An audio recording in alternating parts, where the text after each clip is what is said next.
Atos capítulo 5, versículo de número 12, diz assim: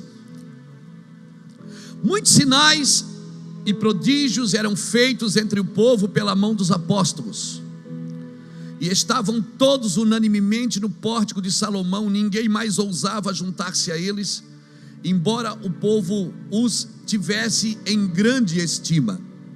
A multidão dos que criam no Senhor, tanto de homens como de mulheres, crescia cada vez mais, e de sorte que transportava os enfermos para as ruas e os punham em leitos e em esteiras, para que ao menos a sombra de Pedro, quando este passasse, cobrisse alguns deles. Também das cidades circunvizinhas concorria muita gente a Jerusalém, conduzido enfermos e atormentados de espíritos imundos, e todos eram curados. Levantando-se o sumo sacerdote e todos que estavam com ele da seita dos saduceus encheram-se de inveja, lançaram mão dos apóstolos e os puseram na prisão pública. Mas de noite um anjo do Senhor abriu as portas da prisão, tirou-os para fora e disse: ide, apresentai-vos no templo e dizei ao povo a mensagem completa desta nova vida. Algumas traduções diz toda a palavra desta nova vida. Algumas traduções diz toda a escritura. Mas a preocupação aqui é a mensagem completa. A mensagem completa desta nova vida. Espírito Santo, obrigado por esta manhã gloriosa. Senhor Jesus, nos rendemos a Ti e nos submetemos à Tua vontade, e que Teu nome seja glorificado aqui. Amém, irmãos? Irmãos, nós estamos bastante gente. Eu sei que depois de 2 horas sentado começa a dar uma zica para levantar, para andar na igreja, para ir lá conversar com alguém. Mas por favor, você veio de tão longe, não perca nenhum segundo daquilo que está sendo liberado aqui. Como disse o pastor Fernando, nós não temos tudo, mas nós temos parte, e a parte que nós temos, nós queremos servir bem servida a você. E o que trouxe você aqui certamente não foi porque você viu alguém bonito na internet, ou uma mensagem de alguém, algum avivalista. Na realidade, o que você viu foi uma palavra que te pegou por dentro. Isso mexeu com a sua estrutura e tirou você da sua casa, fez você entrar num avião, num carro, num ônibus, e trouxe você aqui. Você gastou dinheiro para estar aqui, você gastou tempo para estar aqui.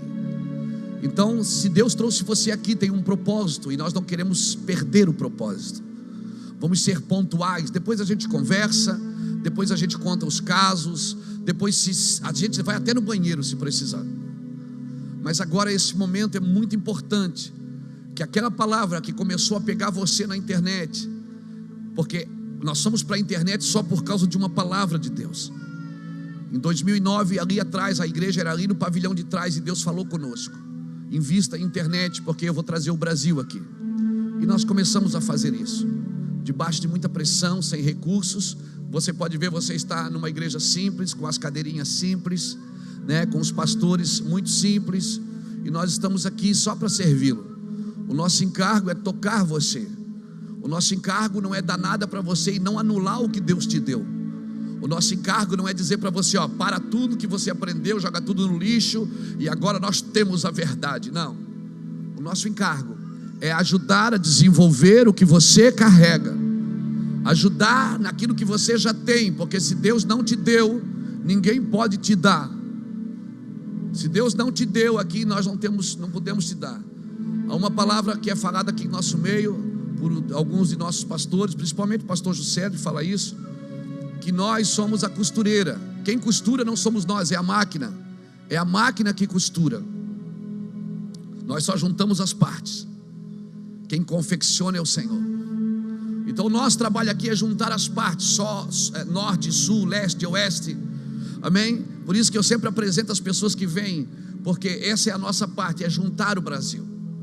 E não dizer mais: aqui nós somos o estado do avivamento, aqui nós somos a igreja do avivamento, aqui eu sou o pastor do avivamento. Não, Deus não fechou monopólio com ninguém, não fechou monopólio com nenhuma denominação, Deus não fechou monopólio com nenhum estado. Então vamos parar com essa frescurada que aqui é terra de avivamento. Não, terra de avivamento é o Brasil.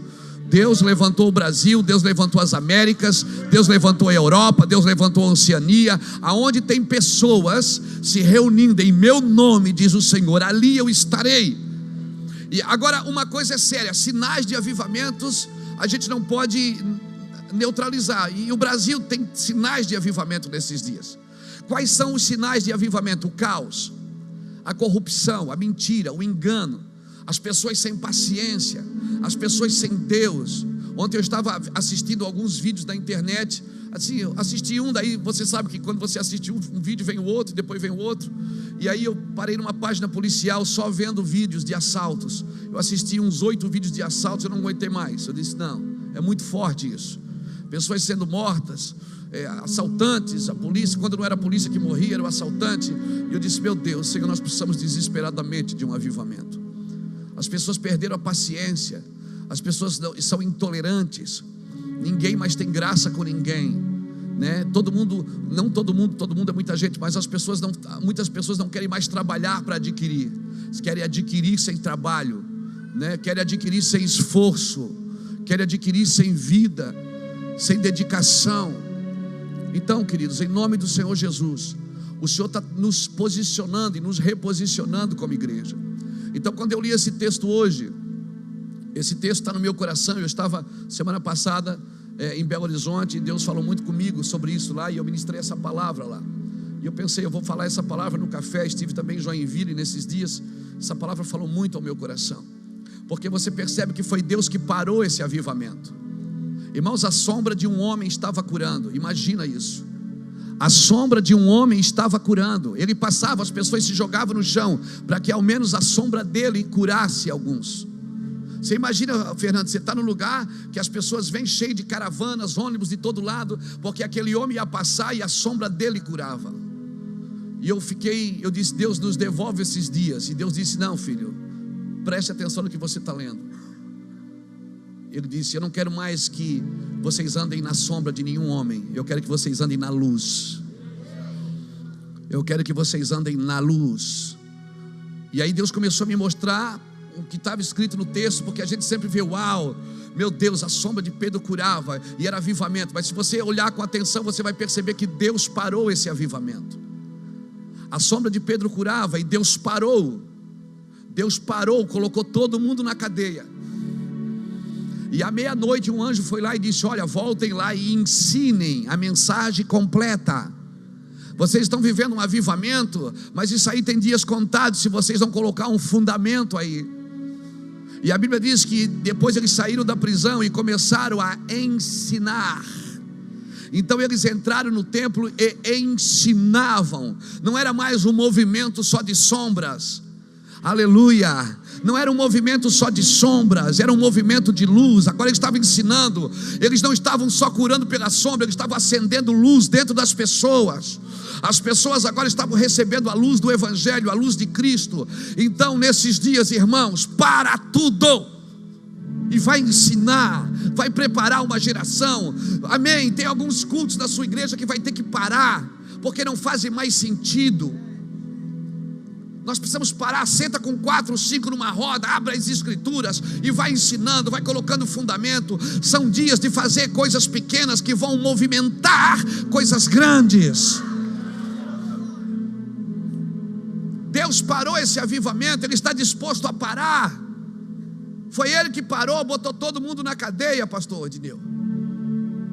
Botou todo mundo na cadeia de noite. Foi lá e disse, ó, voltem lá e ensinem o povo a mensagem completa.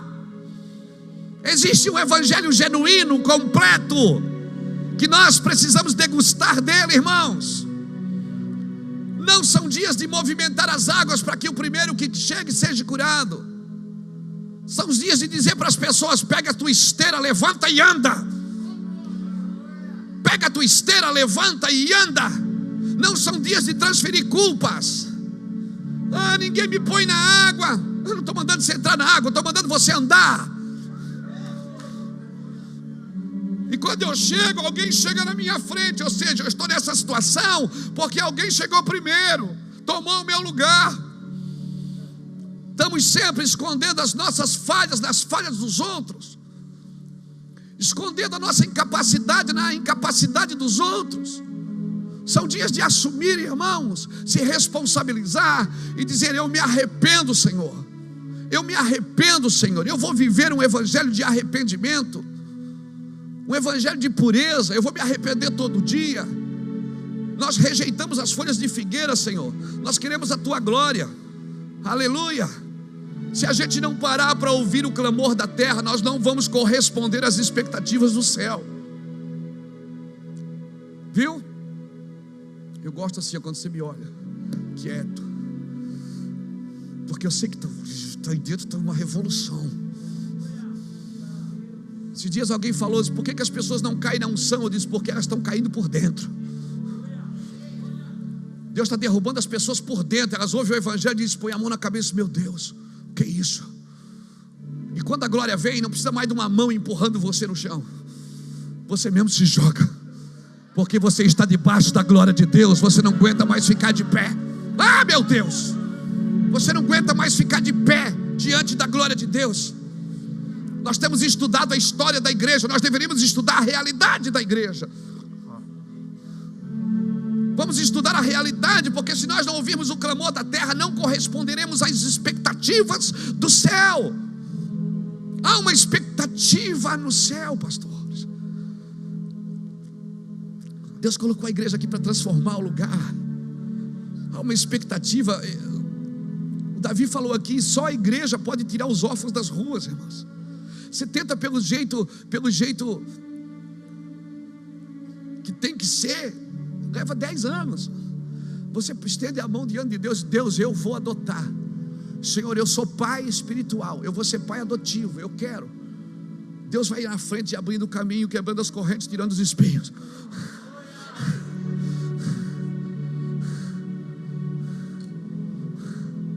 O coração do rei está na mão do Senhor. Se o coração do rei está, o do juiz também, o do promotor também, amém? O do comerciante também, está tudo na mão do Senhor, irmãos. Pelo amor de Deus.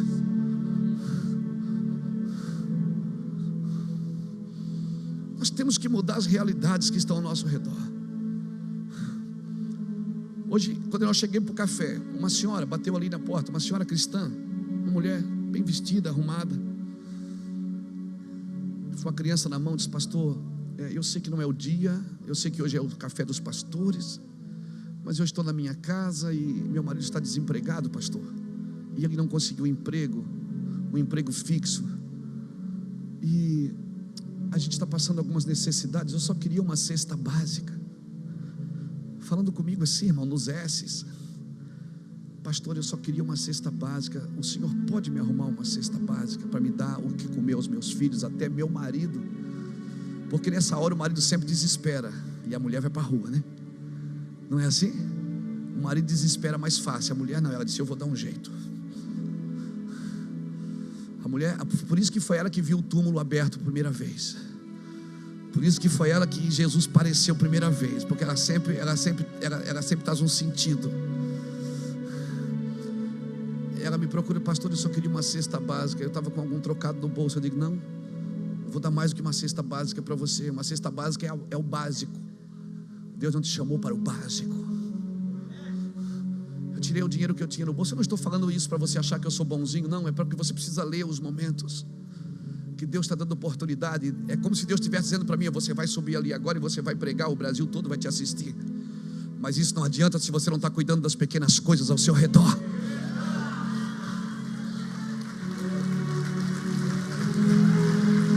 Deus sinalizou isso para mim ali atrás. Ele falou: daqui a meia hora você vai subir ali, você vai pregar o evangelho, o Brasil vai te assistir. Mas se você não consegue matar a fome de alguém que está do seu lado, cara, isso não serve para nada. Você tem que parar algumas coisas. Se você não parar algumas coisas para fazer o que Deus chamou você, as coisas singelas da vida, sentar com uma mulher que o marido está desempregado e dizer: não, pega aqui, eu vou te ajudar. Fala para o seu marido que existe um Deus que vai abrir uma porta para ele essa semana. São essas coisas que não aparecem, que nós não estamos vendo na internet. que não tem uma câmera de televisão filmando para dar status, para encher cadeiras de igreja depois. São milagres que ela botou a mão na boca. Não, mas todo esse dinheiro, eu digo, é seu. Do meu lado ninguém passa fome. Do meu lado ninguém passa necessidade. Se eu sou um ministro do Senhor e as pessoas estão com fome do meu lado, vai fazer outra coisa, você não tem chamado para ser pastor. Não, mas as minhas ovelhas, se as suas ovelhas só ouvem a sua voz, mas não comem na sua mesa, é desse evangelho que eu estou falando, amigo. É esse evangelho que vai salvar as nações, que vai transformar as vidas. Eu estou disposto a gastar dinheiro com gente. Eu estou disposto a gastar tempo com gente. Gente que quer ir para a eternidade. Gente que quer ver Jesus de perto. Eu não quero só fazer sombra, não. Eu quero acender luzes. Luzes dentro das pessoas. Que elas sejam transformadas. Por isso que eu não consigo. Por isso que eu não consigo, irmãos, lidar com pessoas que buscam honra para si. Por isso que eu não consigo lidar com pessoas que só pensam no seu umbigo, que tem que ser empurrado para fazer as coisas para Deus. Não. Nós precisamos entender por que Deus está dando dinheiro para a gente. Você precisa entender por que o teu ministério está prosperando. Você precisa entender isso. Não estude mais a história da igreja. Não que isso não seja importante. Estude a realidade da igreja. Estude nesses dias a realidade e diga: Deus, como que eu posso me transformar numa igreja profética e deixar de ser patético, Deus? Esse é o problema. Se nós acharmos que tudo que acontece ao nosso redor é demônios, nós vamos achar que precisamos de libertação e não de arrependimento. Nem tudo que acontece ao nosso redor é demônios, cara. Nós precisamos nos arrepender. Você gasta 300 reais, que 300, 800 reais num tênis. E pessoas da sua rua estão passando fome. E você não vem falar de evangelho para mim não, porque esse evangelho eu não conheço.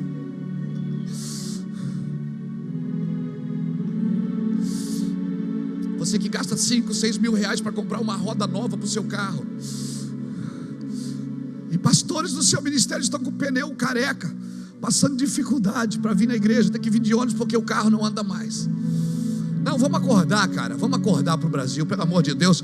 Que comece esse apogeu ao nosso redor, que comece essas coisas ao nosso redor, que comece essa carência, que a gente se sinta a miséria. Compaixão, sabe o que significa a palavra compaixão? A palavra compaixão significa sofrer pelo outro. Se eu não sofro por ninguém, cara, eu estou sofrendo só por mim. Porque tem gente que só sofre pelos seus pedidos. Vai para a fila do pedido, Deus não dá e vai para casa sofrer. Não são as ações que te fazem grande. Não são as ações, é você que faz grande as ações. Amém? Porque tem muita gente fazendo coisas grandes, mas por interesses pessoais. É você que faz grande as ações. Aleluia. Amém? Posso dar um conselho de pastor, já que você veio aqui, quando você veio aqui, você está dando liberdade para mim falar. Então, Deus não está atrás de métodos bons, Deus está atrás de homens bons. Bons homens vão ter bons métodos, mas nem todos os métodos bons geram bons homens. Aleluia. Eu sonho com o evangelho, irmãos, que todo mundo tem o que comer. Eu sonho com o evangelho que todo mundo pode viver. Eu sonho com o evangelho que, como o pastor Jacques falou aqui hoje, de amor, que supera os defeitos, que supera os pecados. Um evangelho que não estende o dedo, mas estende a mão. Eu sonho com o evangelho, com uma igreja, e eu sei que nós vamos viver isso, porque é isso que vai gerar um avivamento.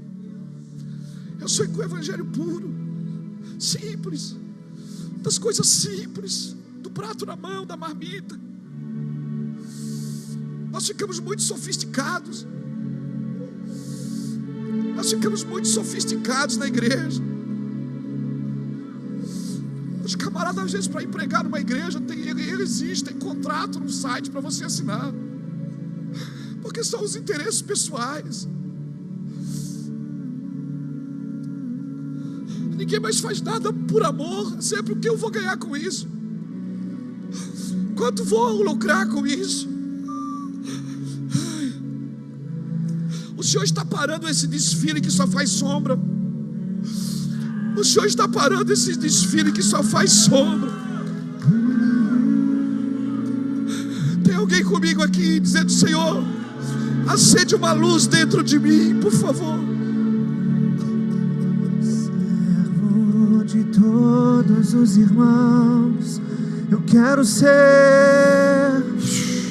Servo de todos os irmãos, eu quero ser. Servo de todos os irmãos, que ele cresça, que eu diminua, que ele apareça, eu me constranja com a sua glória, todo o seu amor. Eu libero essas palavras que o Rio Grande do Sul vai viver esse evangelho, que Santa Catarina vai viver esse evangelho, que o Paraná vai viver esse evangelho, que Minas vai viver, que São Paulo viverá, que o Rio de Janeiro viverá. Aleluia. Eu declaro que o norte do Brasil, o nordeste vai viver, que o Distrito Federal, Everaldo, vai viver.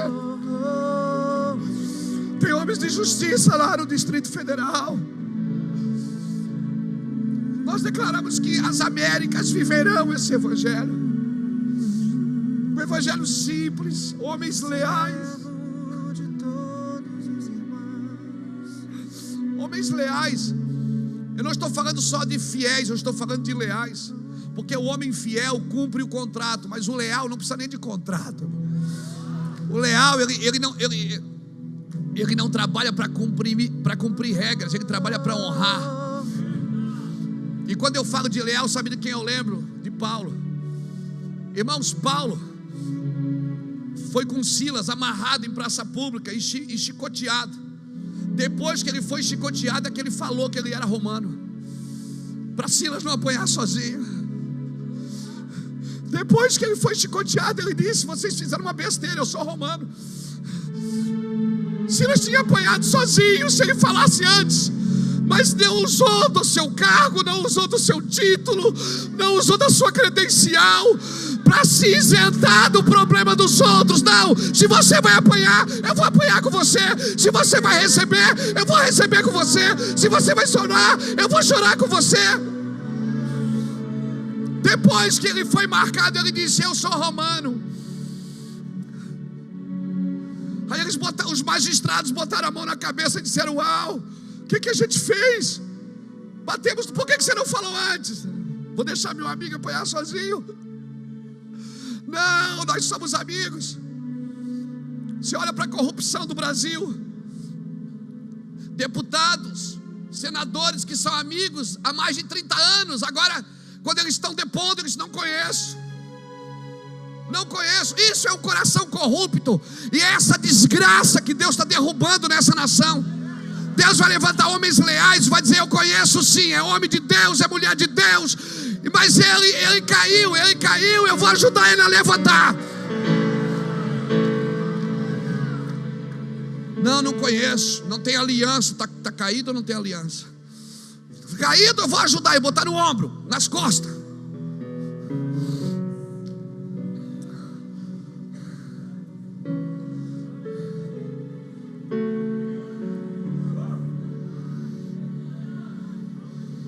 Eu estou falando de lealdade nos púlpitos, eu estou falando de lealdade nos ministérios. Lealdade é quando meu amigo está mal, eu pego o copinho da ceia e o pão e vou ceiar com ele.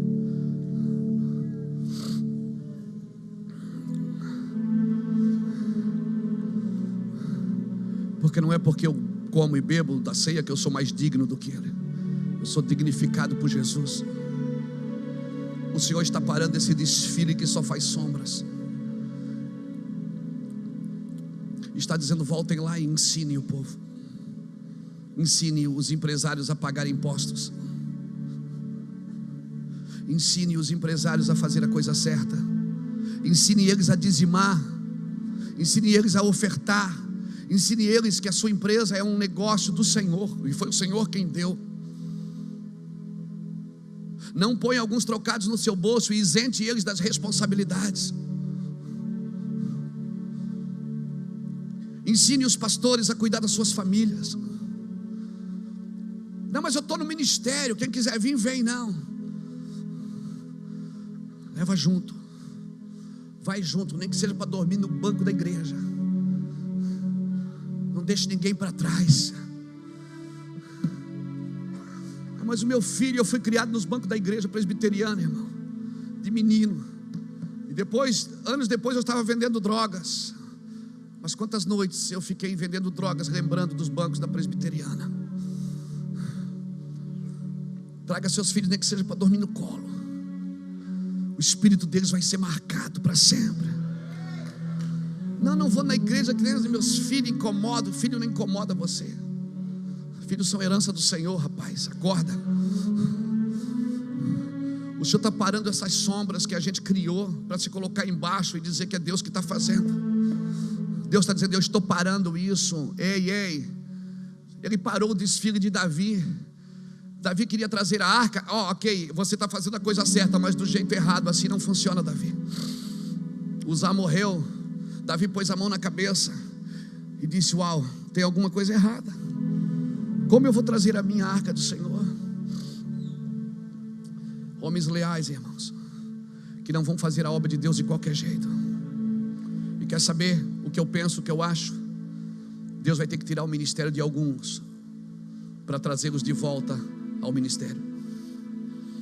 Tem algumas pessoas que Deus vai ter que tirar o ministério para devolver o ministério. Tem algumas pessoas que Deus vai ter que tirar. Por quê?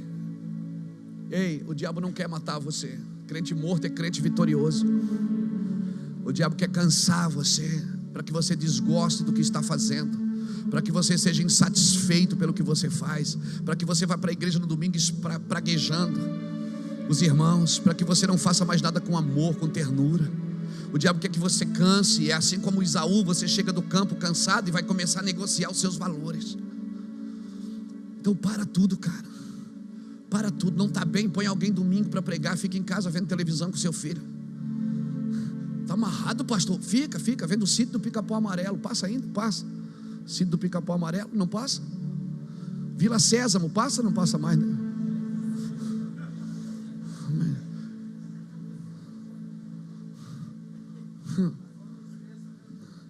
Fica vendo do que você está num púlpito de uma igreja com o microfone na mão e a sua casa indo para o inferno. Vamos para tudo, irmãos. Vamos para tudo. Vamos voltar, parar de fazer sombra. Vamos cuidar. Às vezes, quer saber, às vezes seu filho não quer ir na igreja, ele quer ir no McDonald's. Ele quer só comer um Big Mac. Mas ele pode comer, mas ele só queria ir comer com você.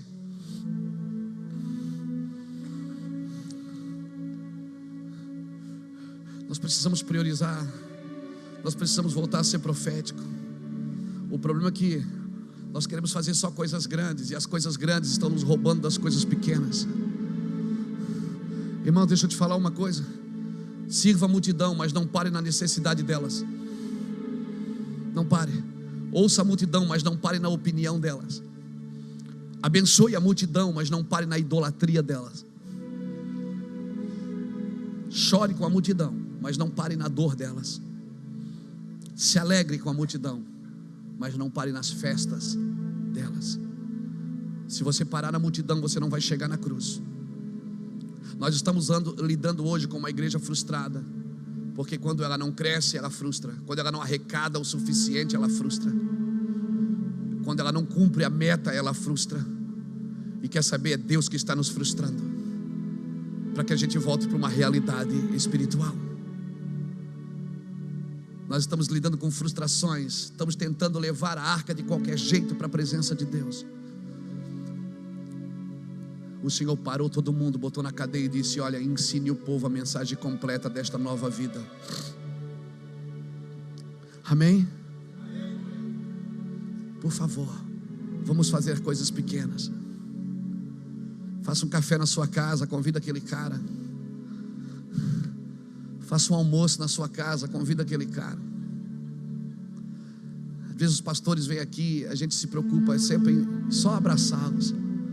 Eles não querem mais uma mensagem, eles querem só alguém que toque-os. Não é, Ricardo? Eu sei o que é isso. Às vezes a gente só quer ser tocado por alguém. Às vezes tem pastores que vêm aqui, eles estão tão feridos. Eles trazem dinheiro, trazem ofertas, trazem isso, trazem aquilo, e querem saber como é que eu faço. Nada. A gente só quer amar você. A gente só quer tocar você. A gente só quer dar alguma coisa para você. Alguns eu levo na minha casa para tomar café, para almoçar. Eles dormem lá em casa às vezes. Eles ficam assustados, acordam no meio da noite. Essa semana um pastor ficou na minha casa de madrugada, 3 horas da manhã. Ele estava andando que nem um zumbi dentro do apartamento. O que foi, irmão? Eu não consigo dormir, pastor, porque muita... Vai dormir, irmão. Pelo menos deixa a gente dormir. Porque a pessoa fala com você na internet, você responde, ela diz: ah, meu Deus, o senhor responde. O que era para ser normal ficou tão anormal no nosso meio, que quando um pastor responde uma ovelha, ela diz: ai, ele me tocou, ai, eu vou cair na unção.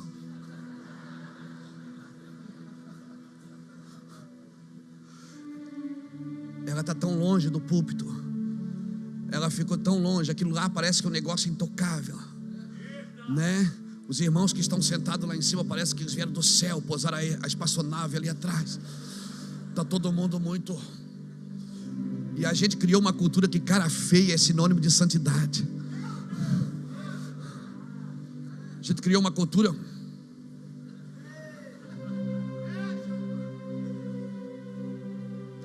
que a gente tem até medo. Os irmãos chegam, às vezes tem gente que chega perto de mim e diz assim: pastor,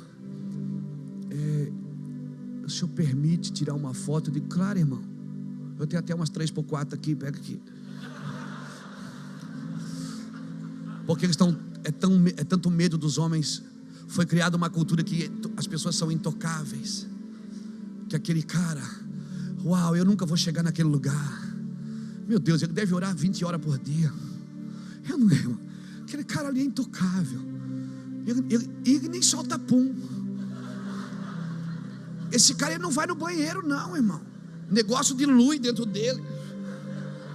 Ele diarreia, ele nunca teve uma diarreia.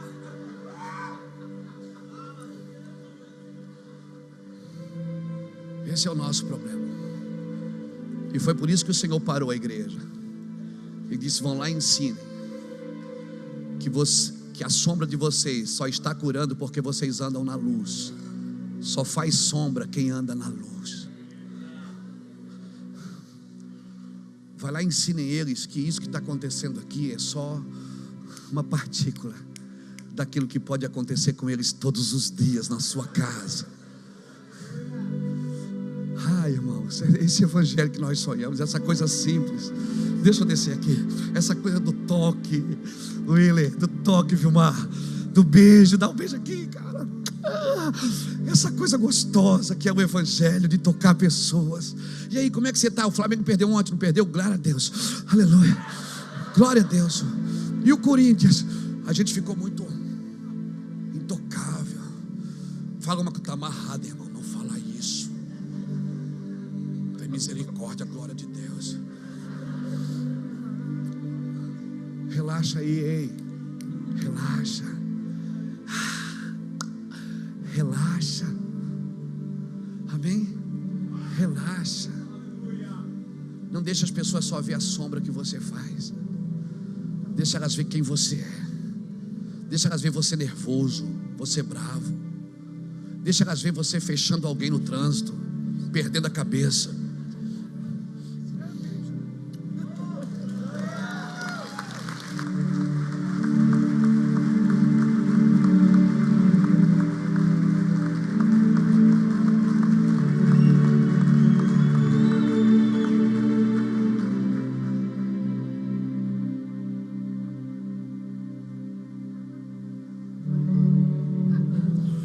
Eu sonho com o tempo, irmãos, que você não vai precisar dar nada para um homem de Deus para chegar perto dele. Eu sonho com o tempo que você não precisa comprar amor, comprar relacionamento. Eu sonho com o tempo que não vai ter troca de favores. Eu vou te ajudar só porque eu quero. Não é porque você vai me convidar depois para ir na sua igreja e vai me dar uma oferta. Eu sonho com um tempo que os pastores não vão estar à venda. Eu sonho com um tempo que esses meninos não vão mais parar na sua frente e dizer: transfere a unção. Vamos dizer: me dá seu lenço que eu quero chorar. Que as pessoas não vão correr para a igreja atrás da unção, elas vão querer a glória. Elas querem a glória de Deus. Porque a unção, irmãos, é só uma habilidade. Quando acabar esse culto, a unção vai embora. Mas a glória que você vive, ela é presencial, ela é diária. A glória, ela revela você. Deixa as pessoas verem que você é gente, porque daí elas não vão criar expectativas em você. E aí elas vão ser menos frustradas. Pastor, mas se elas verem a minha fraqueza, elas vão embora. Que vão. Porque quem não suporta a minha fraqueza não pode ficar comigo para celebrar minhas vitórias.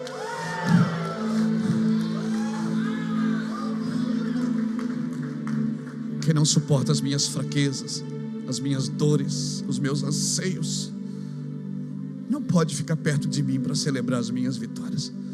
Vamos derrubar qualquer personagem que a gente criou para que as pessoas venham à igreja que nós pastoreamos. Vamos tirar esse estrelismo, esse glamour, esse brilho que a gente criou, essa purpurina que a gente jogou. O véu já foi rasgado. Não costure ele de novo. Deixa as pessoas chegarem. Deixa Deus sair. Deixa as pessoas sentar com você e ver que você é gente. Conte os seus defeitos para elas. Fala das suas fraquezas. Quando alguém vem me contar: pastor, eu fui tentado, eu digo: eu também. Você foi aqui, mano? Foi ano passado? Foi ano retrasado? Rapaz, ano passado, ano retrasado foi difícil, né? Eu conto sempre um defeito meu para que ele relaxe, para que ele não pense em casa: Senhor, quando ele orar, ele não diga: Senhor, eu quero ser que nem o pastor Luiz. Não, que ele diga: eu quero ser que nem Jesus. O Jesus que o pastor Luiz serve, o Jesus que o pastor Luiz adora, aquele Jesus é que faz dele esse homem. É com esse evangelho que eu sonho, irmãos. É com esse evangelho. Uma igreja que não fala mais mal de ninguém. Uma igreja que se reúne não para atacar os outros. Pastor, mas o senhor fala. Eu não falo, irmãos. Você nunca vai ver eu dar nome de ninguém, nome de pessoas, nome de ministérios. Eu não bato na igreja, eu bato naquilo que a gente pensa que é igreja. Essa igreja de plástico, essa igreja genérica, que só tem o mesmo rótulo, essa igreja precisa cair para que a igreja genuína se levante. E quer saber, ela não está em outra congregação, ela está aqui dentro, no nosso meio. Essa igreja que nós estamos tentando criar, esse glamour, que quando cai alguma peça do teatro, a gente fecha as cortinas para ninguém ver. Eu sonho com um tempo que a gente precisa tirar do nosso meio o estender de dedo. Abra sua Bíblia comigo em Mateus 12:36.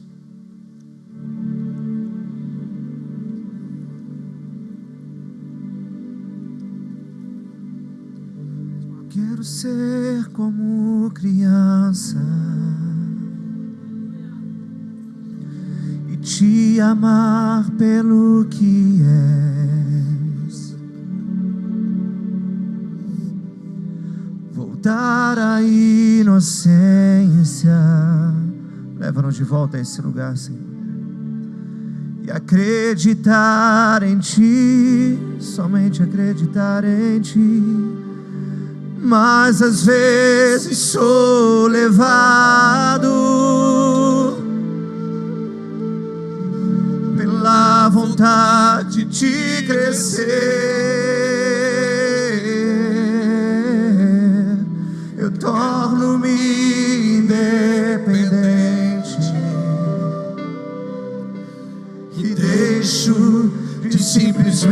de crer.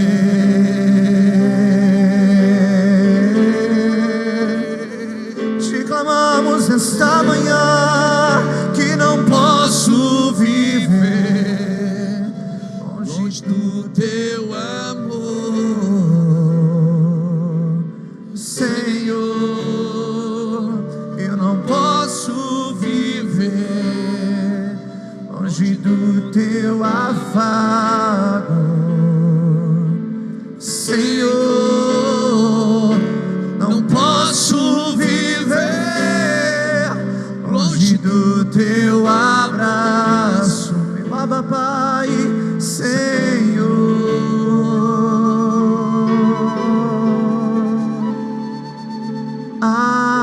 Abraça-me,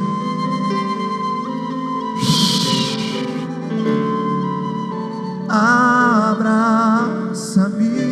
meu Abba Pai, meu Abba Pai, abraça-me.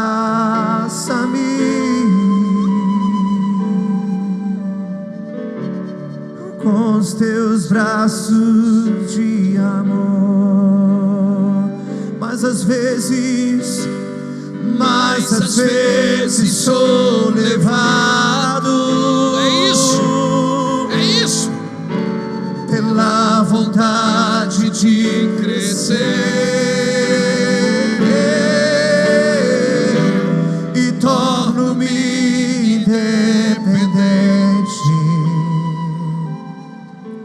e deixo de simplesmente crer. Quero voltar a crer na suficiência da tua presença, Senhor.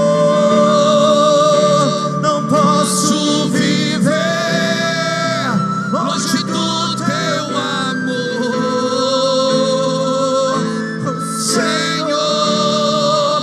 Eu não posso viver longe do teu afago, meu Abba Pai, Senhor.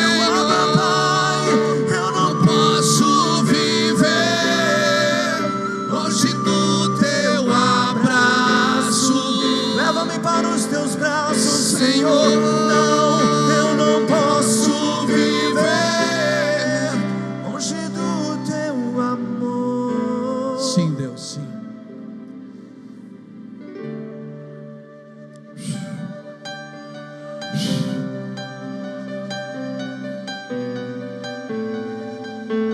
Ele está aqui. Ele está aqui. Ele está aqui, irmãos.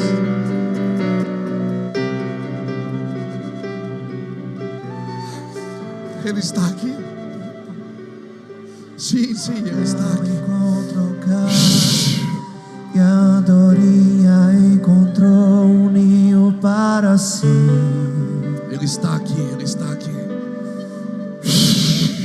Eu encontrei os teus altares, Senhor. Ele está aqui. Ele está ajeitando o nosso interior. Ele está organizando o nosso interior.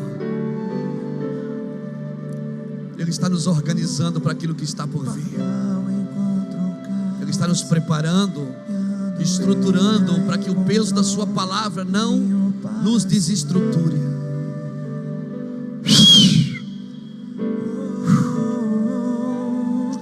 Mateus 12.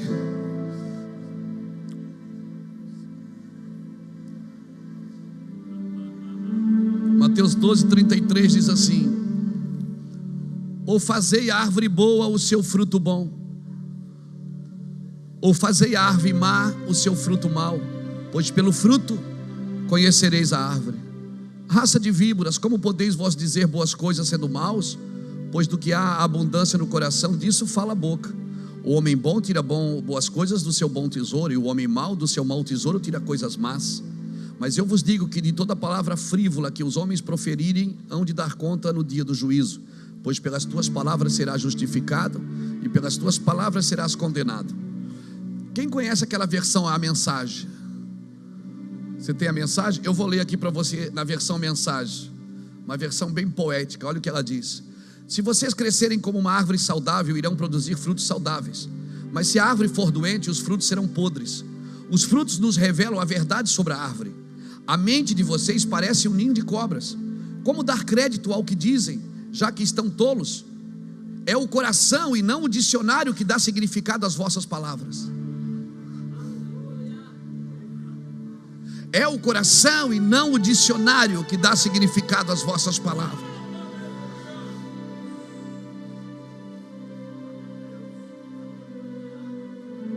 Pegou isso? A pessoa de bem produz boas obras e boas palavras a todo tempo, mas a pessoa má é como praga no pomar. Permitam-me dizer uma coisa: cada uma dessas palavras impensadas voltará para assombrá-los. A hora da prestação de contas vai chegar. As palavras são poderosas, levem-na a sério. Elas podem ser a sua salvação, mas também podem ser a sua condenação. Quando Jesus fala aqui de toda a palavra frívola, a palavra frívola significa argos, que quer dizer partículas negativas, que quer dizer palavras que não estão carregadas de responsabilidade, palavras sem labor, palavras sem trabalho, palavras que você fala, mas não está comprometido com elas. É isso que é palavra frívolas, e os nossos púlpitos infelizmente estão cheios de palavras frívolas. Pelas palavras será liberada, pelas palavras liberadas nós seremos julgados ou salvos. A igreja ela vai ser julgada principalmente por esses três fatores: pelas palavras liberadas, pelas obras e pelas intenções do coração. Porque você pode ter boas palavras e boas obras, mas com que coração você faz isso?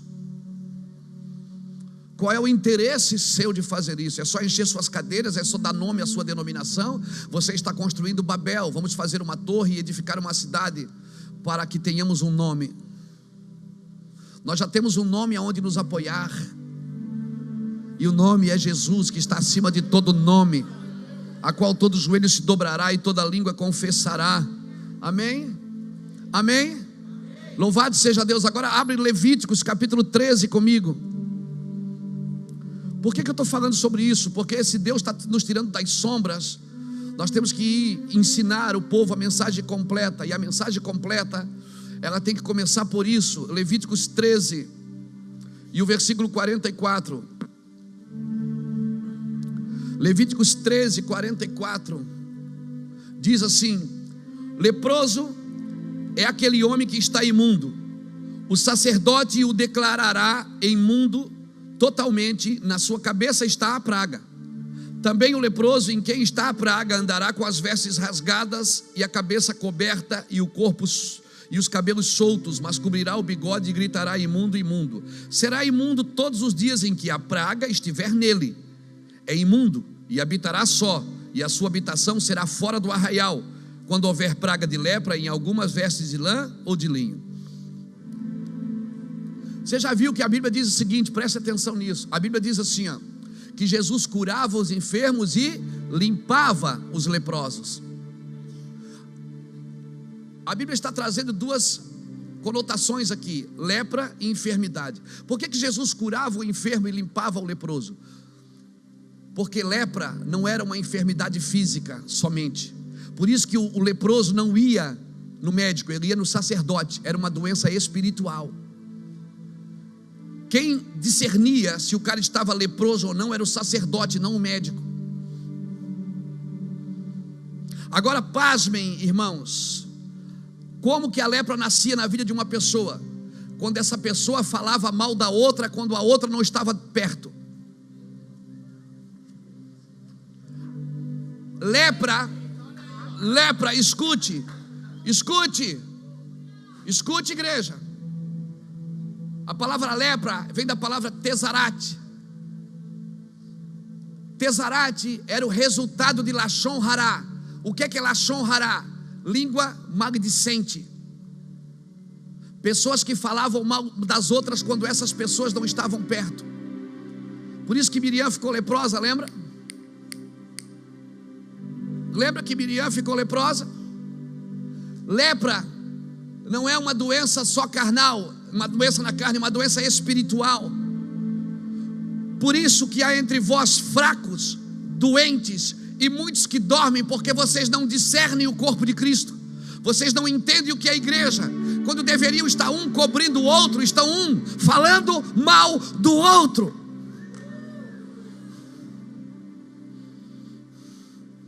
Sem exceção.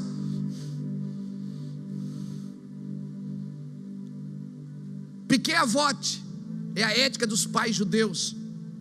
E a ética dos pais judeus diz que se você fala mal de uma pessoa quando ela não está presente, você está praticando um pecado pior do que homicídio, pior do que incesto, pior do que idolatria. Por isso que quando Jesus disse: quando falas mal do teu irmão, já o mataste.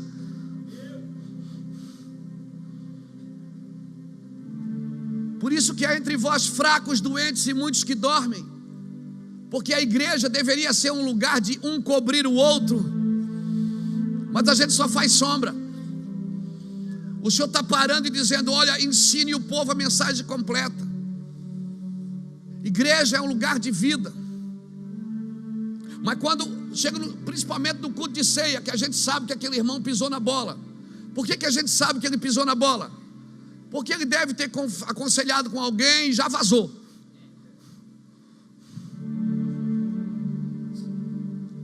Porque muitos dos conselheiros não guardam a vida dos outros, quando deveriam guardar, chorar pelo outro.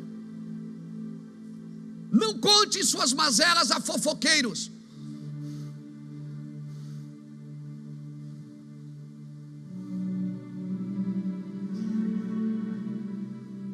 Cobrir a vida dos outros, irmãos, é você chorar, enfiar um punhal em você pelo outro. É você fazer o que Paulo fez.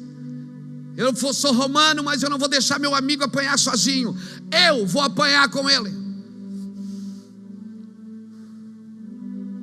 Nós não sabemos o que é igreja, por isso que não vivemos avivamento. No culto de ceia, quando alguém pega o copinho, que a gente sabe que ele está em pecado, as pessoas já ficam olhando e dizendo: olha, ele vai pegar o copo. Olha, está amarrado, ele não pode comer, ele é indigno. Ai, que cara de pau.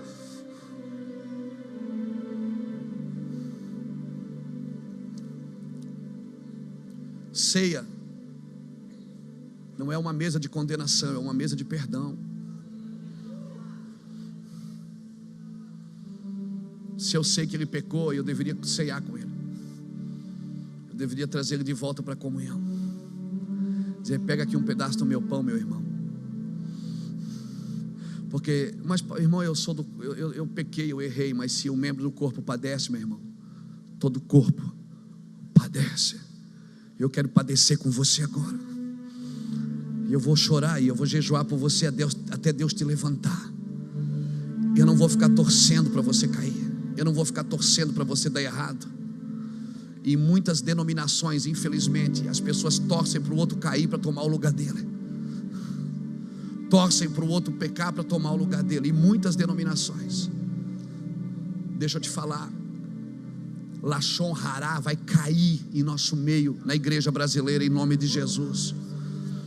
Porque o Senhor está levantando uma geração, irmãos, de intercessores que vai se levantar pelo pecado dos outros e vai chorar pela vida dos outros e vai pagar um preço. Jesus, o meu Jesus, sabe o que o meu Jesus disse, Zé? Ele disse assim: como eu dei a minha vida por você, assim deve você dar a sua vida pelo outro. Porque se você não está dando a sua vida pelo outro, você é só um evangélico, você não sabe o que é ser filho de Deus.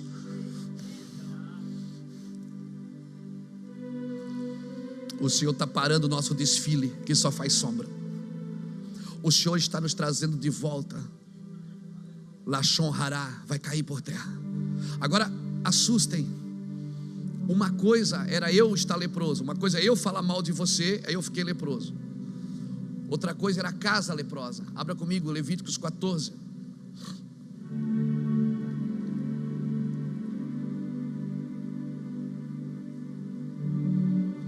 E pastor, por que o leproso tinha que viver só? Ele tinha que viver só para ele se ligar no que ele estava fazendo. Ele tinha que viver só para não contaminar a casa, porque um leproso de língua solta, ele contamina a casa inteira. Um leproso de língua solta, ele tem que viver sozinho mesmo. Ele tem que morar sozinho e ficar sozinho, porque ele contamina a casa inteira. Por isso que o Senhor disse que ele tinha que sair do arraial.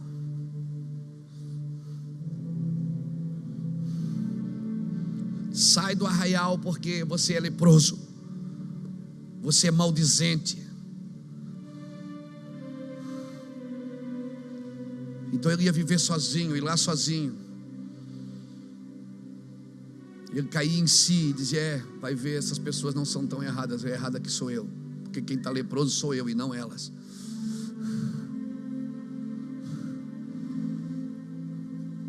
Fica comigo aqui. Fica aqui comigo. Olha o que diz Levíticos 14, versículo 33. Disse o Senhor a Moisés e a Arão: quando entrardes na terra de Canaã, que vos darei por possessão, e eu enviar a praga da lepra a alguma casa da terra da vossa possessão. Quem é que envia a praga da lepra? Quem é que envia? O Senhor está dizendo assim: foi eu que causei isso em você, porque você é falador, você é maldizente, você é maledicente. Isso não é o diabo que está fazendo, sou eu. Olha aqui, versículo 35. O dono da casa fará saber ao sacerdote, dizendo: parece-me que há praga na minha casa. O sacerdote ordenará que esvaziem a casa antes de ir examinar a praga, para que não seja contaminado tudo que nela há. Depois entrará o sacerdote para examinar a casa, e se o examinar a praga, notar nas paredes a casa manchas verdes ou vermelhas, parecendo mais profundas do que a parede, o sacerdote sairá da casa e isolará durante 7 dias. Ao 7º dia o sacerdote voltará, e se constatar que a praga se instalou nas paredes da casa, ordenará que arranquem as pedras e que estiver a praga, e que as lancem fora da cidade num lugar imundo. Fará raspar toda a casa por dentro, e o pó da raspagem será lançado fora da cidade num lugar imundo. Depois tomarão outras pedras e as porão no lugar das primeiras, e a casa será rebocada outra vez com as argamassa. Mas se a praga tornar a brotar, depois de arrancar das pedras e da casa ter sido raspada e rebocada, o sacerdote voltará para examiná-la. Se a praga estiver estendido na casa a lepra maligna, a casa está imunda, portanto será demolida. A casa e suas pedras e sua madeira, com tudo que tem, tudo será levado para fora da cidade, e o lugar será imundo. Escute, nesses dias Deus não está derrubando, não está só permitindo que alguns irmãos em nosso meio fiquem leprosos por causa da língua maledicente. O Senhor está derrubando casas, porque a praga já está instalada na casa. A praga da mentira, da fofoca, do engano, do disse que não disse. Irmão, por que é tão difícil cada um cuidar da sua vida? Sabe aquela pessoa lá na sua congregação que vive espalhando contenda, vive se metendo na vida de todo mundo? Dá um gato para ela. O gato tem 7 vidas, deixa ela cuidar das 7 vidas do gato. Aí ela não cuida mais da vida de ninguém. Irmão, toda pessoa que senta na minha frente só para falar mal dos outros, eu não ouço mais. Eu estou ouvindo quem quer falar mal de si mesmo. Seu Luiz, eu preciso de ajuda, cara, eu estou assim. Vem cá, dá um beijo. Vamos cuidar do seu coração. Eu cuido do seu, você cuida do meu. Mas pessoas que só querem falar de você, da vida dos outros, não ouça mais. Enfia o dedo no nariz e diz: cala a boca, irmão, para você não ficar leproso. Cala a boca. Irmãos, você tem que entender que a igreja, ela precisa passar por esse lugar, irmãos. Deus está demolindo algumas casas, Deus está parando alguns avivamentos, alguns desfiles que só fazem sombra, Deus está parando. Você percebeu como é que Deus parou essa casa? Agora 1 Pedro, capítulo 2, versículo 4 e 5, não precisa ler não, olha aqui para mim, eu vou dizer para você. Está escrito assim, nós somos pedras vivas, edificadas como casa espiritual. Então a minha casa não pode ter mancha vermelha, mancha verde. Se eu sou uma pedra que edifica uma casa espiritual, não uma casa de confusão. Tem pedras que estão edificando uma casa de confusão. Tira essas pedras, irmãos. Tira essas pedras. Coloca dinamite, explode essa parede. Mas Deus não vai edificar uma casa, irmãos, onde umas pessoas não guardam as outras. O ímpio não vai permanecer na congregação do justo. E quem é o justo? Que foi justificado por Jesus e que está justificando os outros, não que está sendo justiceiro. A igreja não precisa de justiceiro, ela precisa de justiça, tzedakah, justiça de Deus. Não é alguém que faz umas coisas boas e acha que é melhor do que os outros. É alguém que mesmo fazendo coisas boas se coloca abaixo dos outros. Vós que sois fortes, sede paciente com os fracos. Que haja em vós o mesmo sentimento que houve em Cristo Jesus, que sendo Deus, não tomou por usurpação ser igual a Deus, mas a si mesmo se esvaziou, tomou a forma de servo, foi obediente até a morte, e morte de cruz. Mas Deus lhe deu um nome que está acima de todo nome, a qual todo joelho se dobrará, e toda língua confessará que Ele é o Senhor. Aleluia! Se você sabe mais, se coloque embaixo para servir. Se você tem mais, se coloque embaixo para servir. Se você pode mais, se coloque embaixo para servir. Se você aparece mais, se coloque embaixo para servir. Fundamentos.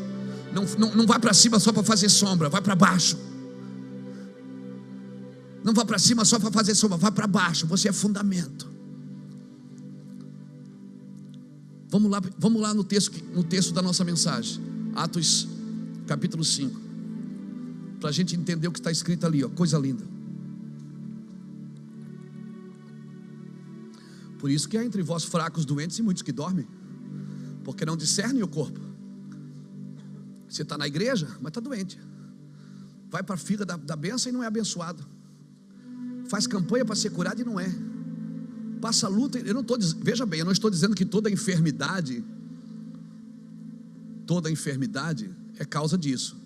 Tem pessoas que estão doentes e vão morrer doentes. Eu estou dizendo que há entre nós falta de poder para curar esses doentes, porque a língua é muito maledicente. Muito maledicente. Quando alguém aparece doente em nosso meio, irmão, eu fiquei doente em 2005, fiz 2 cirurgias, usei bolsa de colostomia, foi gente da minha casa enfiar o dedo no meu nariz e mandar eu confessar pecado. Pastor, confessa, porque o irmão pode até morrer por isso. Esse irmão que fez isso comigo já morreu, já está na eternidade. Jesus recolheu ele. Ele foi lá tentar achar problema em mim. Esse é o problema. Você sempre conversa com as pessoas procurando o problema nelas, quando o problema está em você.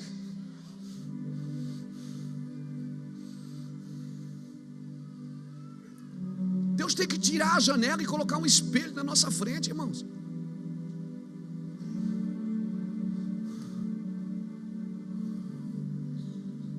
Olha o que diz a Bíblia: muitos sinais e prodígios, versículo 12, quando nós começamos, eram feitos pela mão dos apóstolos. Estavam todos unanimemente no pórtico. Ninguém ousava juntar-se a eles, embora o povo tivesse grande estima, mas aumentava o número de crentes. Está escrito aí? Agora você veja que loucura. A igreja crescia, mas ninguém se juntava a eles. As pessoas tinham medo de ir na igreja, temor. Embora o povo tivesse grande estima, amava a igreja, mas ele tinha medo de ir no culto. Por quê? Porque Ananias e Safira tinham acabado de morrer na hora da oferta. Você imaginou Ananias e Safira? Eu fico imaginando no outro domingo, quando o Pedro disse: vamos fazer nossos dízimos, e todo mundo: não, está amarrado, não vou lá na frente não. Eu fico imaginando o culto do domingo seguinte. Não é? Quando o Pedro disse: irmãos, quem vai ofertar à noite? Ninguém levantou a mão. Ananias e Safira tinham acabado de morrer. Será que Deus vai ter que matar alguém em nosso meio para a gente voltar a ter temor, irmão? Será que vai ter que acontecer desgraça no meio da igreja para a igreja voltar a acordar? Por que a gente não se converte pela glória, tem que se converter pela dor?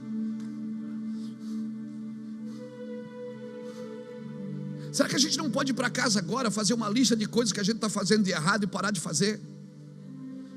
Será que a gente não pode ir para casa agora listar algumas coisas, algumas atitudes que nós precisamos mudar para que a glória volte para o nosso lar? Em vez de tentar consertar as pessoas, consertar os nossos. Evangelho tem a ver com você e depois através de você. Não tem a ver com você, não tem a ver através de você sem antes a ver com você primeiro, querido. Irmãos, Ananias e Safira tinham acabado de morrer, ó. entrou um temor na igreja. Temor. Eles tinham medo de ir no culto. Embora o povo tivesse grande estima, ninguém ousava juntar-se a eles. Eu sonho com isso, irmão. Que a gente crie um lugar de temor. Não somos justiceiros, mas que a gente eleve o nível para um lugar de Deus tão forte, irmãos, que as pessoas que venham caminhar perto de você, perto da gente, elas têm o temor de estar junto, porque só o fato de estar junto já tem que gerar temor. Agora, por que Ananias e Safira morreram? Abre aqui comigo Atos dos Apóstolos, capítulo 4. Ananias e Safira morreram por culpa desse cara aqui, ó. Capítulo 4, versículo 36. Então José, chamado pelos apóstolos de Barnabé, que significa filho da consolação, levita, natural de Chipre, possuindo uma herdade, vendeu e trouxe o preço e depositou aos pés dos apóstolos. Sabe por que Ananias e Safira morreram? Por causa desse cara aqui, ó. Por causa do Zé. Por quê? Porque ele era um levita. Eu pergunto para você: levita tinha herança na terra? Quando Barnabé começou a perceber que a glória de Deus começou a invadir a cidade, ele olhou para a sua herança e disse: eu não posso ter isso, não foi Deus que me deu. Isso aqui não foi Deus que me deu. Como ele era um levita, levita não tinha herança na terra. Ele abriu mão daquilo que não foi Deus que deu para voltar para Deus. Então se preparem para abrir mão de algumas coisas que não foi Deus que te deu, para poder voltar para a verdadeira herança. Levita não tinha herança na terra. Deus disse: eu sou a vossa porção. E agora a Bíblia está dizendo que um levita de Chipre vendeu a sua herança. Sabe o que ele estava dizendo? Uau, a glória desceu. Eu não posso ter uma coisa na minha mão, na minha casa, que não foi Deus quem me deu. Eu vou colocar isso tudo nos pés dos apóstolos. Eu não posso ter uma coisa que não foi Deus que me deu.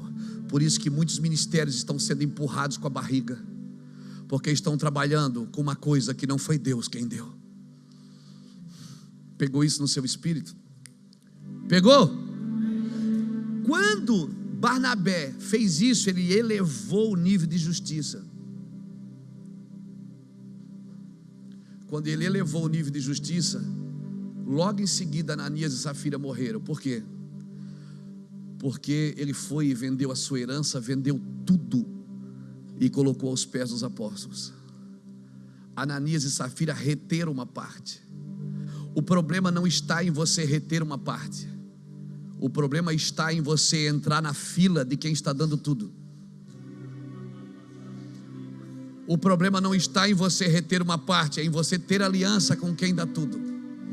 Por isso, se você quer reter uma parte para você no ministério, vai andar com quem está retendo uma parte. Esse aqui não é o seu lugar. Esse lugar aqui, todo mundo está dando tudo.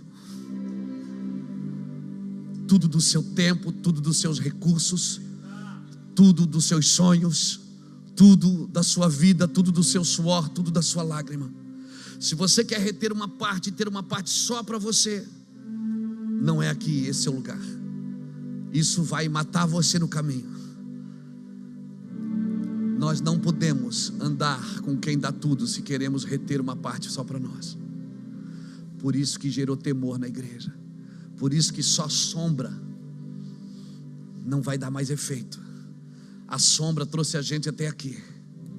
Só que agora ou a gente acende a luz dentro das pessoas, ou a gente vai padecer. E vai padecer feio. A mensagem que nos trouxe até aqui não pode ser mais a mesma. Os trabalhos que nos trouxeram até aqui, os eventos que nos trouxeram até aqui não podem ser mais os mesmos. Pode ser até os mesmos, mas não com as mesmas essências. Cutuca alguém que está do seu lado, diga assim: chega de sombra. Nós temos que tirar, diga, nós temos que tirar toda a idolatria da igreja. Toda a idolatria. Toda a idolatria da igreja. Amém, irmãos? Acabou a idolatria? Eu quero usar uma parte de uma palavra que o Davi pregou aqui numa quarta-feira da semana passada. Quando ele estava falando disso, Davi, você acabou de me dar a mensagem do café, porque essa palavra estava no meu coração. E eu estive lá em Israel, e eu estive lá em Cesareia de Filipe. E quando você vai em Cesareia de Filipe, tem uma caverna assim, uma caverna numa rocha. E aí você entende por que Jesus levou os discípulos lá. Abra comigo Mateus. Me dá só mais uns 15, 20 minutinhos, eu vou terminar. Abra comigo Mateus 16.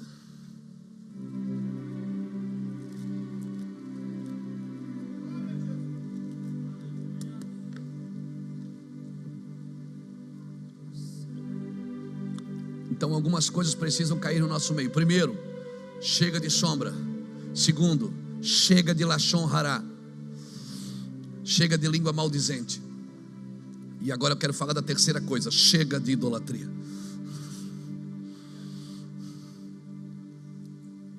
Se nós queremos um avivamento, nós precisamos ajustar a igreja.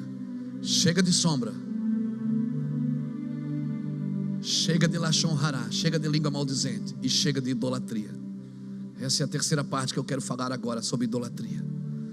Mateus 16, versículo 13. Chegando Jesus em Cesareia de Filipe, interrogou os seus discípulos: quem dizem os homens ser o filho do homem? Respondeu-lhe: um diz João Batista, outros Elias e outros Jeremias e um dos profetas. Perguntou-lhes ele: e vós, que dizeis que eu sou? Simão Pedro respondeu: tu és o Cristo, o filho do Deus vivo. Respondeu-lhe Jesus: bem-aventurado és tu, Simão Bar-Jonas, pois não foi carne nem sangue quem te revelou, mas meu Pai que está nos céus. E também eu te digo que tu és Pedro, e sobre esta pedra edificarei a minha igreja, e as portas do inferno não prevalecerão contra ela. E eu te darei a chave do reino dos céus. O que tu ligares na terra terá sido ligado nos céus, e o que desligares na terra terá sido desligado nos céus. Aleluia. Irmão, nós tivemos lá, eu, pastor Lapa, uma equipe dessa igreja foi de pastores. Fomos em 34 pastores, nós fomos lá estudar algumas coisas. Eu sempre tive muito cuidado de ir a Israel para não voltar judaizante, para não transformar a igreja numa sinagoga. Mas eu nunca fui em Israel para adorar os lugares que aconteceu as coisas. Sempre foi para entender como aconteceu e por que foi falado o que foi falado. E nós tivemos um lugar na Itália, em Roma, chamado Templo de Panteão. E o Templo de Panteão tem um negócio assim, foi muito forte, que a gente estudou bastante. Panteão, ele era onde Roma adorava os deuses da Grécia. Era um templo redondo, com uma, como é que chama uma redonda? Cúpula, né? É uma cúpula, né? Uma cúpula aberta em cima assim, pega a luz do sol e não chove dentro. É um negócio extraordinário. E o Templo de Panteão, os romanos adoravam os deuses da Grécia. Quando Constantino, né, o pseudo Constantino, que se converteu, se é que converteu mesmo, Constantino, ele então converteu, ele mandou tirar os deuses da Grécia do templo de Panteão e mandou fazer estátuas dos personagens bíblicos e botar no templo de Panteão. Então ele só transferiu a idolatria da Grécia para os personagens da Bíblia, né? E aí começa a idolatria católica, uma transferência de idolatria, né? Grécia e em Roma. E aí você começa a estudar sobre as quedas dos países da Europa. Qual foi o primeiro país que caiu na economia? Grécia. Segundo foi Itália. O espírito greco-romano já começou a cair. Nós precisamos olhar para isso profeticamente, já coisas que já falamos há 10 anos atrás, e está acontecendo. Deus está preparando o cenário para um avivamento, irmãos. Nós precisamos entender isso. Amém? E a terceira nação que tem que cair é essa idolatria gospel, porque às vezes a gente vai só transferindo, porque nós saímos do catolicismo romano, por causa da idolatria. Só que a gente está adorando os pregadores, adorando os cantores que tem fã-clube na internet, irmãos. Nós estamos fazendo o que Roma fez em Panteão. Nós estamos só transferindo a nossa idolatria para um ser vivo. Alguém pode dizer um aleluia? Um amém? Mas eu não estou falando de uma foto, de um livro que você compra. Eu estou falando de idolatria mesmo, de você achar que aquele homem vai resolver a sua vida. Não, nós os pregadores, os homens, nós somos condutores, recipientes da glória, pessoas que vamos carregar a glória, e nosso trabalho é ativar. Nós criamos uma cultura na igreja de cuidado, né? Às vezes você está 30 anos expulsando o mesmo demônio da mesma pessoa. Irmãos, Nicodemos ia ter com Jesus toda noite. Chegou uma hora que Jesus olhou para Nicodemos e disse: Nicodemos, até quando você vai vir aqui? Você tem que se converter, você tem que nascer de novo. Você está vindo aqui conversar comigo, mas você não converte. Você tem que nascer de novo, Nicodemos, da água e do Espírito. Irmãos, e nós criamos a igreja do cuidado. A gente quer cuidar de todo mundo, como é precioso, irmão, estar bem junto a ti, e juntos lado a lado andamos com Jesus. Eu sou um com você, e nós somos mesmo, somos um. Agora, como que eu vou ser um com o irmão? O meu cuidado dele, olha aqui para mim, o meu cuidado que eu tenho que ter com o meu irmão não é massagear o ego dele, não é falar as coisas bonitinhas para que ele fique na igreja comigo, porque se eu for pesado, ele vai segurar o dízimo. Deixa ele segurar o dízimo, não é o dízimo que sustenta a igreja, é Jesus.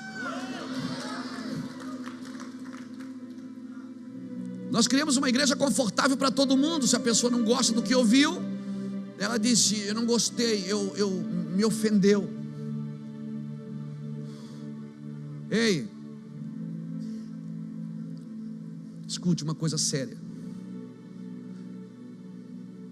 Se você quer ser honrado, você precisa aprender a ser desonrado.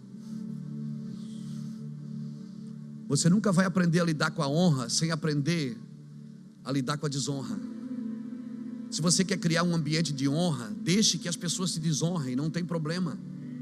Se você reclama honra, você não está procurando honra, você está procurando bajulação, que é muito parecido com a honra. Se eu sou honrado, irmão, toda pessoa que foi honrada, ela já carregou uma cruz. Eu estou falando honrada, não bajulada. Se nós não criarmos um ambiente de desonra, que a gente aprende a lidar com a desonra, aprende a lidar com a ofensa, nós vamos ficar doentes na igreja, irmãos. E quando nós estivermos pregando com o microfone na mão, nós vamos dar pau em todo mundo.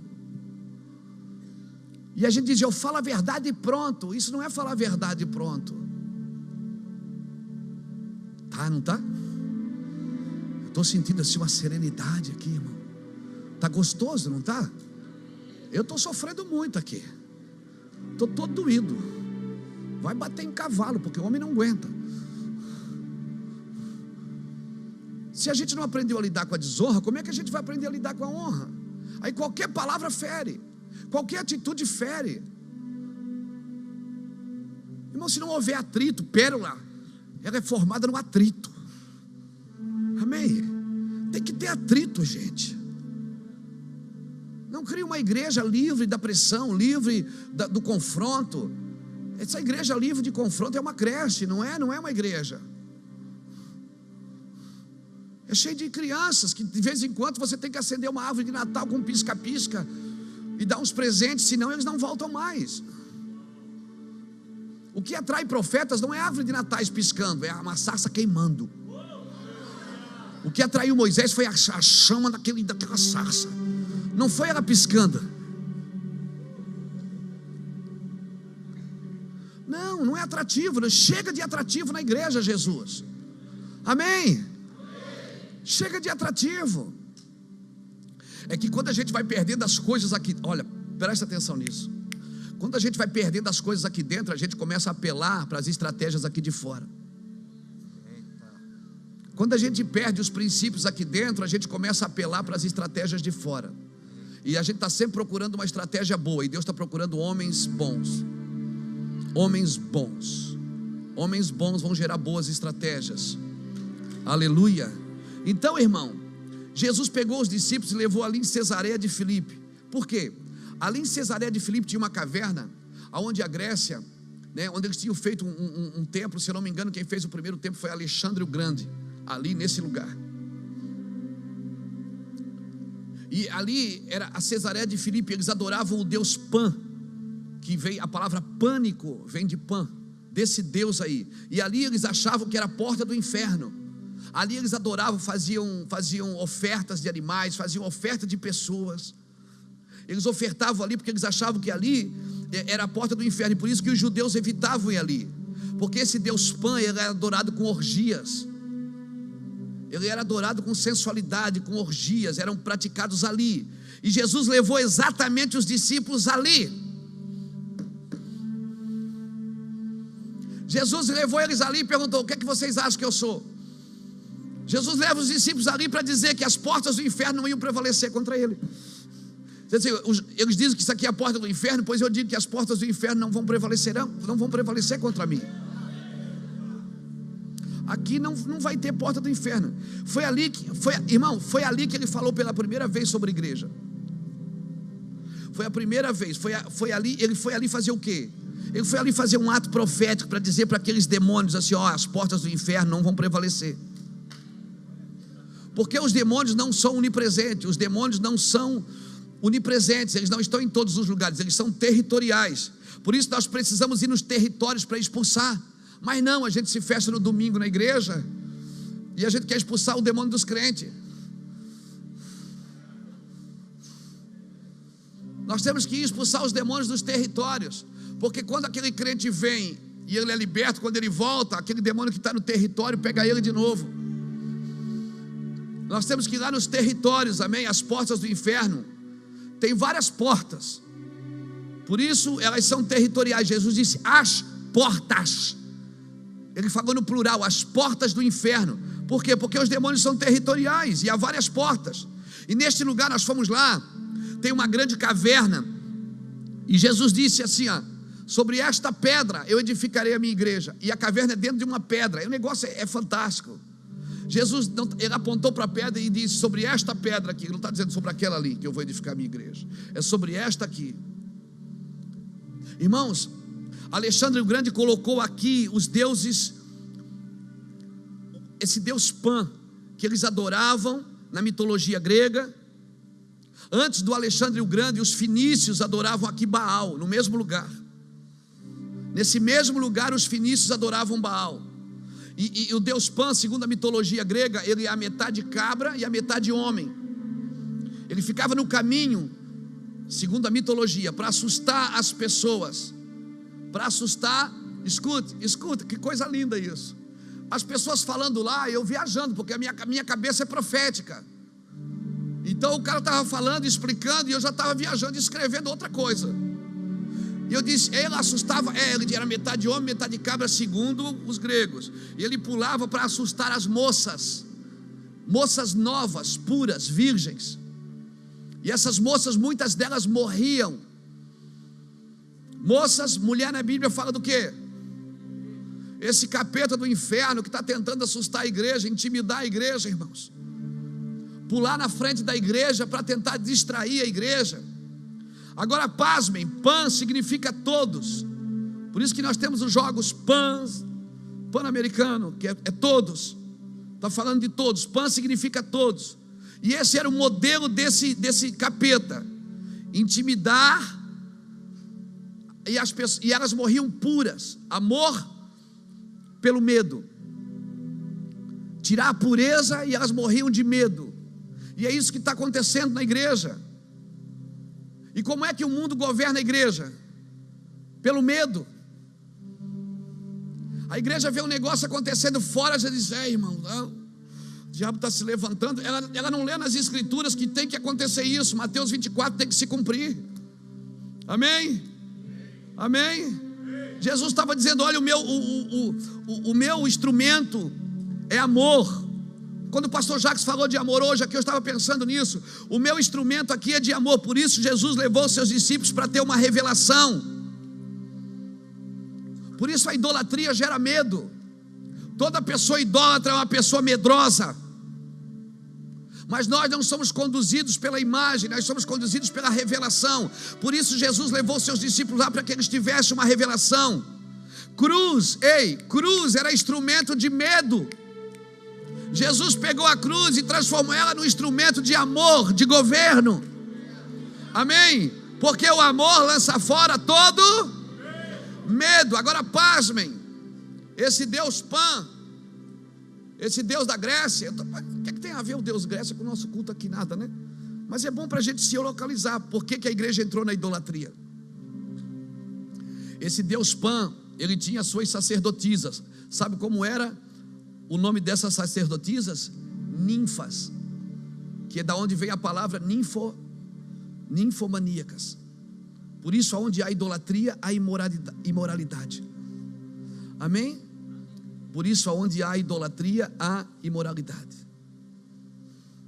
E aí, quando Jesus disse: o que é que as pessoas dizem que eu sou? Lá na porta daquele templo, daquela caverna, aí Pedro pulou e disse: tu és o Cristo, o Filho de Deus vivo. Ele disse: ah, Pedro, você teve uma revelação. Agora eu vou poder estabelecer a minha igreja, porque eu só posso estabelecer a minha igreja a partir de uma revelação. Ninguém abre igreja porque quer, se não tiver uma revelação. Por isso que há muitas idolatrias, porque a igreja foi aberta sem uma revelação. Foi aberta a partir de um homem que busca a idolatria para si, que busca aplauso para si. Amém? Chega dessa idolatria. A igreja não vai mais crescer por estratégias de multiplicação. Ou a gente para tudo agora para nutrir a igreja. Mas tem que crescer, pastor. Até o crescimento tem limite. Se seu filho passar de 2,5 metros, você leva no médico, tem algum problema, é uma anomalia. Porque depois do crescimento, ele disse: crescei e depois sujeitai toda a terra. Se você não está multiplicando para fora, você está aí multiplicando só para dentro. Isso não é a igreja de Jesus. A igreja, ela multiplica, ela cresce, depois ela tem que multiplicar e depois ela tem que sujeitar toda a terra. Aleluia, louvado seja Deus. Por isso, chega de fazer sombra. Por isso, chega de lachon hará, língua maldizente. Por isso, chega de idolatria. Ensine o povo a mensagem completa. Ensine a mensagem completa desta nova vida. Diga para as pessoas: eu não sou o Cristo, eu só preparando o caminho. Eu sou uma voz, nem o que eu falo é meu, a voz que clama dentro de mim é que fala. Eu sou a voz do que clama. Tem alguém comigo aqui? Aleluia, tem alguém comigo aqui? Louvado seja Deus. Você está entendendo isso? Pegou isso no seu espírito? Podemos terminar? Se nós queremos um avivamento, nós precisamos parar de fazer sombra e voltar a brilhar a luz. Brilhe a vossa luz, ele disse. Ele não disse faça sombra, ele disse brilhe a vossa luz diante dos homens, para que eles glorifiquem o Pai que está no céu. Então nessa noite,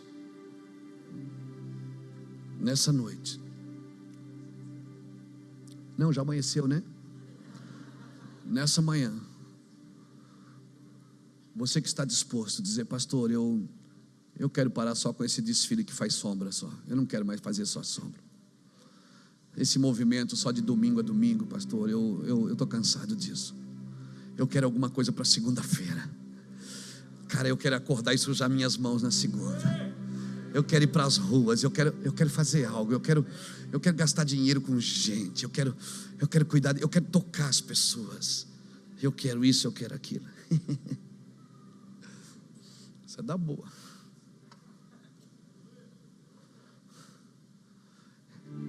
É isso, querido. É assim que tem que ser. Esse é o dia de coragem. Amém? É isso mesmo. Alguém põe isso aqui no lixo para mim? É isso mesmo que vocês estão pensando?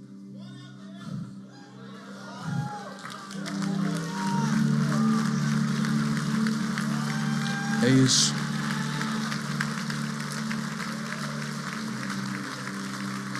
Chega.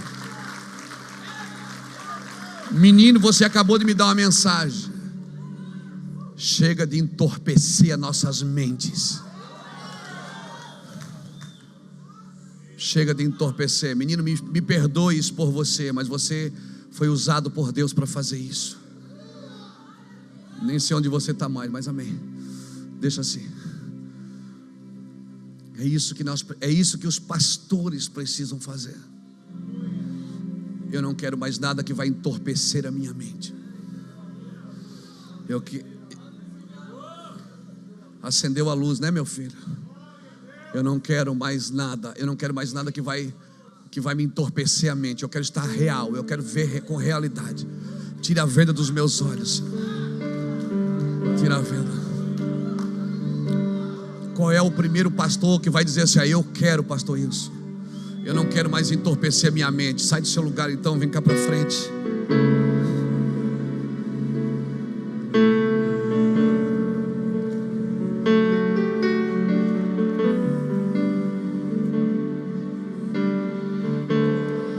Faz-me morrer para as coisas desse mundo.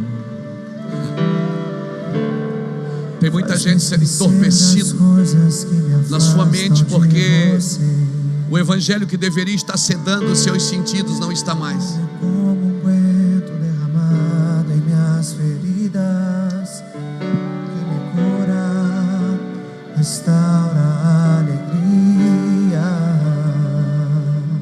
A oferta que vocês deram para o Peru deu R$ 2.849. Amém? Louvado seja Deus. Obrigado, irmãos. Deus abençoe vocês. Teu perdão é glória a Deus. Que eu preciso. Eu quero orar por você. Chega de entorpecer as nossas mentes com um evangelho que nos anima por fora, mas não nos transforma por dentro. Chega, irmãos. É isso que eu quero, é isso que eu sonho. Sem medo, cara limpa, sem medo de se jogar no chão e dizer: cara, eu quero mudar de vida. Eu quero um evangelho que me transforme. Eu quero viver um evangelho que vai transformar meus filhos. Eu estou cansado de ir em muitos lugares onde os filhos dos pastores estão pedindo: pastor, ora pelo meu pai. Os filhos dos pastores estão pedindo: pastor, ora pelo meu pai. Meu pai precisa voltar para o ministério da forma que eles... Eu me lembro quando meu pai começou, pastor. Meu pai era um homem de Deus, mas meu pai, hoje ele é vítima de um sistema. Ele tem que dar respostas, ele tem metas para cumprir. Meu pai não é esse homem. Os filhos estão clamando pelos pais, irmãos. Os filhos estão clamando e dizendo: me ajude.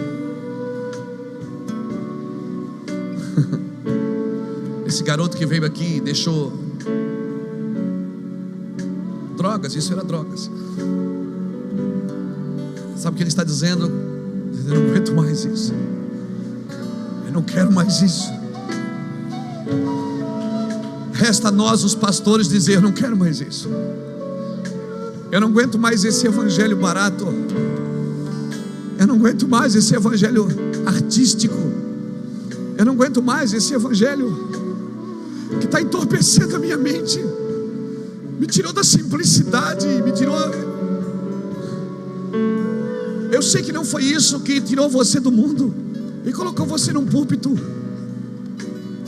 Eu sei que muitos de vocês estão empurrando com a barriga os seus ministérios, porque tem que dar uma resposta para a denominação, tem que dar uma resposta para as pessoas que elegeram vocês. Mas não tenha vergonha de domingo ir no culto e dizer: gente, ó, eu não sou esse cara que você pensa, me ajude. Eu preciso de ajuda. Ore por mim, gente. Eu vou ser gente a partir de hoje. Eu não vou mais criar um evangelho para que vocês... Um evangelho de plástico, sem sentimentos, sem toque, sem amor, sem beijo. Tem pastores que quando a gente vai abraçar e beijar, eles não sabem o que fazem. Eles ficam envergonhados, envermelham, porque faz tempo que ninguém beija eles. Às vezes nem a esposa beija mais.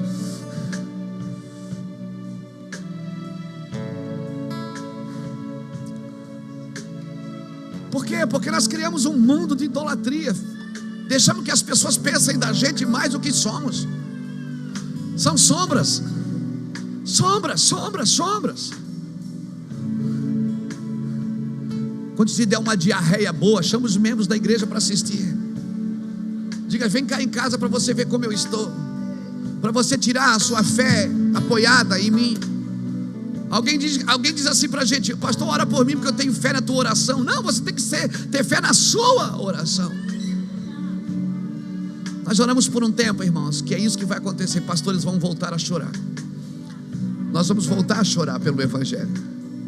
Nós vamos voltar a abrir mão de coisas e vamos chorar pelo Evangelho. Nós vamos adorar o Senhor. E eu queria pedir aos pastores, principalmente aos pastores e pastoras, se prostrem hoje e diga: Senhor, eu não quero mais fazer sombra não. Gera temor aonde eu estou. Gera temor, Senhor, que as pessoas respeitem o que nós estamos fazendo, mas que eu também respeite. Se nem você respeita o que está fazendo, como as pessoas vão respeitar? Nós precisamos respeitar o que estamos fazendo. Eu peço que os pastores se prostrem nessa manhã. Eu vou me prostrar aqui.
Derreta com teu fogo. cuida de nós. Sim, Deus. As folhas do jardim, Senhor. Aleluia. Senhor, nós oramos pela nossa geração, que a nossa geração deixe de fazer sombras. Eu sei que tudo que trouxemos até aqui foi para um tempo, Senhor. Eu sei que coisas diferentes vão acontecer. São dias de acender luz dentro das pessoas. São dias de parar os desfiles que só fazem sombras. São dias de acender a candeia. Acender a candeia. São dias de acender a candeia.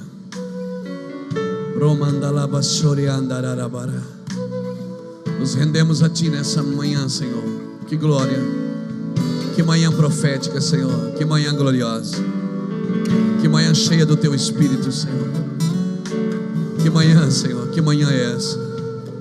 Eu sei que pessoas vão sair daqui transformadas, Senhor. Seus ministérios nunca mais serão os mesmos. Guarda o nosso coração, guarda minha família, guarda minha esposa, guarda meus filhos. Guarda o nosso casamento, guarda a nossa casa. Guarda-nos, Senhor, guarda os nossos pastores, porque eu sei que essas sentenças são violentas. Tire de nosso meio Lashon Hará, Senhor. Liberta-nos de ser maldizentes. Liberta-nos de ser praguejantes. Liberta-nos de ser maledicentes. Tire de nosso meio, Senhor Deus, toda a idolatria. Traz de volta a revelação, Senhor. Aonde a revelação diz que Tu és o Cristo, o Filho do Deus vivo. Aonde pessoas não têm revelação para somente pregar, mas para reposicionar o Senhor naquilo que o Senhor já é. O Senhor é o Cristo, o Filho do Deus vivo. Traz de volta para a igreja, irmãos. Irmãos, amém? Para terminar, eu estava lendo essa semana Números capítulo 5. Depois você lê na sua casa Números 5, para identificar a gente como igreja. Números capítulo 5 diz que quando um marido desconfiava que a sua esposa estava adulterando, ele não tinha provas, mas ele desconfiava. Ele levava ela até o sacerdote. O sacerdote pegava a terra do tabernáculo e colocava dentro de uma jarra, de um cântaro, e dava para ela beber. Se acontecesse 3 coisas com ela em 7 dias, é que ela estava adulterando mesmo. A sua coxa decaía e ela começava a mancar. O seu ventre inchava e o seu semblante amargurava. E Deus começou a falar comigo sobre o que está acontecendo na igreja nesses dias. Sintomas de uma igreja adúltera. Ela está mancando. Seu ventre está inchado, mas não está gerando. Isaías 26 diz que ela está gerando vento. E o teu semblante está amargurado. Pessoas feridas na igreja com o microfone na mão, pregando e cantando, estão feridas. Há uma amargura na igreja, assim, parece que, por quê? Porque a gente não alcançou os nossos interesses pessoais. Muitos líderes estão frustrados com o microfone porque não alcançaram os seus interesses pessoais, quando o interesse do Senhor é coletivo.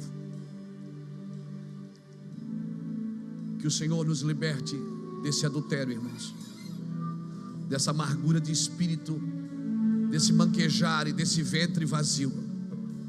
A minha oração é que o ventre vazio volte a funcionar, volte a gerar filhos, que a gente pare de mancar e corra a carreira que nos está proposta, que a gente volte a ter alegria, que Cristo seja a nossa satisfação, que a gente não precise nada nas mãos para ser alegre, que Cristo volte a ser a nossa satisfação, e as outras coisas então nos sejam acrescentadas, mas que Cristo volte a ser a suficiência da cruz, a suficiência do Evangelho, que a gente não precise agregar nada na igreja para se sentir bem, que Cristo seja suficiente de novo, que a gente não precise dar mais águas ungidas para ninguém, lenços ungidos, panos ungidos, que a gente não precise de entretenimento para trazer os jovens de volta para a igreja, que a gente não precise gerar uma coisa que Deus mandou a gente atrair,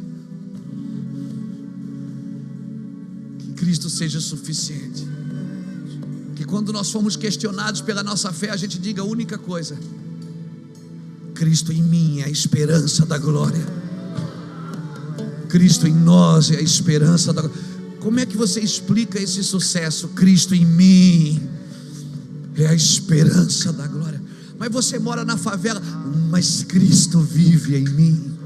Mas você não tem tudo que gostaria de ter, mas Cristo habita em mim.